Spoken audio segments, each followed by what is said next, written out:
আমার হাজব্যান্ড বিয়ের 1 মাস পরেই বিদেশে চলে যায়। এরপর আমার শ্বশুর তার নিজের বউয়ের মতো আমাকে প্রায় 5 বছর ব্যবহার করেন। এরপরে আমার গর্ভের সন্তান আসে। এই 5 বছরে আমার মনে হয়েছে, আমার বিয়েটা যদি আমার হাজব্যান্ডের সাথে না হয়ে আমার শ্বশুরের সাথে হতো তাহলে অনেক ভালো হতো, কারণ আমি আমার শ্বশুরের কাছ থেকে যথেষ্ট পরিমাণ আদর পেয়েছি একটা মেয়ে বিয়ে করে। শুধুমাত্র একটা ছেলের আদরের জন্য আমি আমার শ্বশুরের কাছ থেকে যে আদরটা পেয়েছি, আমার কাছে মনে হয়েছে এটা আমার জীবনের সবথেকে স্পেশাল একটা মুহূর্ত। বন্ধুরা, তোমাদেরকে আজকে আমি আমার জীবনে ঘটে যাওয়া একটি গল্প আলোচনা করব। তোমাদের পায়ে ধরে বলব আজকে ভিডিওটি 1 সেকেন্ডও না টেনে সম্পূর্ণ ভিডিওটি দেখার জন্য, এবং অবশ্য তোমরা ভিডিওতে একটা লাইক দিয়ে দিবা এবং নিচ থেকে চ্যানেলটি সাবস্ক্রাইব করে দিবা।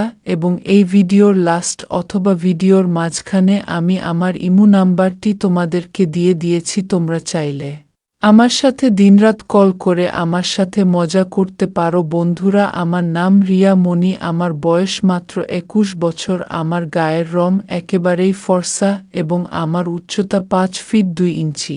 আমাকে যে দেখে সেই অনেক বেশি পছন্দ করে, এবং আমি যে কলেজে পড়াশোনা করতাম সেই কলেজের টিচার ও আমাকে বিয়ের প্রস্তাব দিয়েছিল, কিন্তু সেটার জন্য আমরা কেউই একেবারে রাজি ছিলাম না।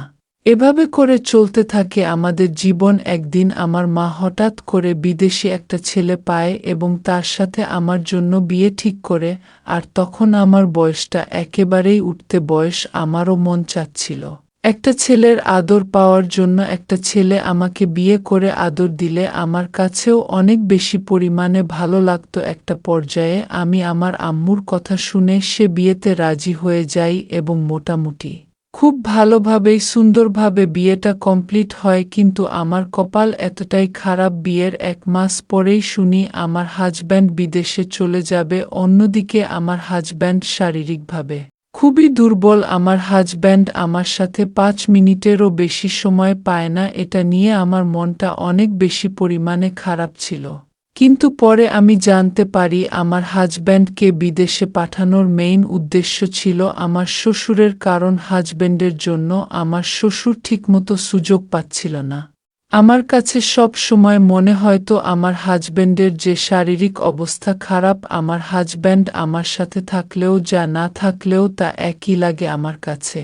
আমার হাজব্যান্ড বিদেশে চলে যাবে এই কথাটা শুনে প্রথম পর্যায়ে একটু মনটা খারাপ হয়েছিল, কিন্তু পরবর্তীতে মনে হলো আমার হাজব্যান্ড থাকার চেয়ে না থাকা অনেক ভালো। কারণ আমার হাজব্যান্ড না থাকলে আমি বাহিরে এদিক সেদিকে একটু সুযোগ পাবো আদর পাওয়ার জন্য। একদিন হঠাৎ করে শ্বশুর আমাকে বলতেছে, বৌমা, তোমার হাজব্যান্ড বিদেশে চলে যাচ্ছে, এই নিয়ে তুমি মন খারাপ করো না। তারপরে আমি শ্বশুরের কথা শুনে তেমন কিছুই মনে করি নাই। একটু পরে শ্বশুর আমাকে আবারও বলতেছে, তোমার হাজব্যান্ড বিদেশে চলে গেছে, সমস্যা নাই, আমি তোমার হাজব্যান্ডের দায়িত্ব নিব। তখন আমি অনেকটা খুশি হয়ে গেছি, এই বুঝি আমার মনের আশা পূর্ণ হবে এখন থেকে। তখন আমার হাজব্যান্ড, আমি চিন্তা করি কখন আমার হাজব্যান্ড বিদেশে যাবে এবং কখন আমি আমার শ্বশুরকে কাছে পাবো। মাত্র কয়েক দিনের মধ্যেই আমার হাজব্যান্ড বিদেশে চলে যায়, এবং যেই রাতে আমার হাজব্যান্ড বিদেশে চলে যায় সেই রাতেই শ্বশুর আমার রুমে চলে আসে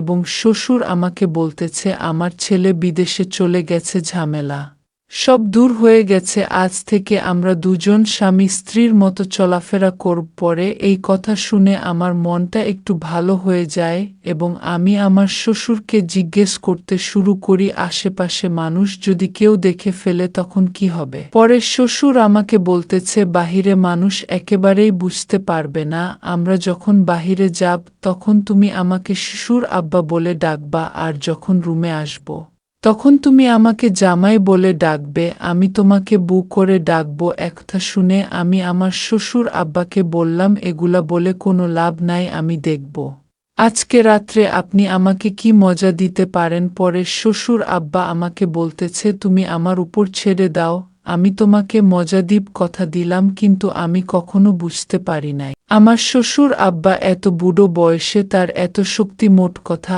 আমি যেমন হাজব্যান্ড চেয়েছিলাম তেমন শ্বশুর পেয়েছে, কারণ আমার শ্বশুর টানা 3 ঘন্টা আনন্দ দিয়ে ভরে রেখেছে। এরপর আমি বুঝে গেছি আমার শ্বশুর পাক্কা একটা খেলোয়াড়। এরপর হঠাৎ করে একদিন আমার পেটে বাচ্চা চলে আসে। তারপর যেই ঘটনাটি ঘটে সেটা অন্য ভিডিওতে বলবো।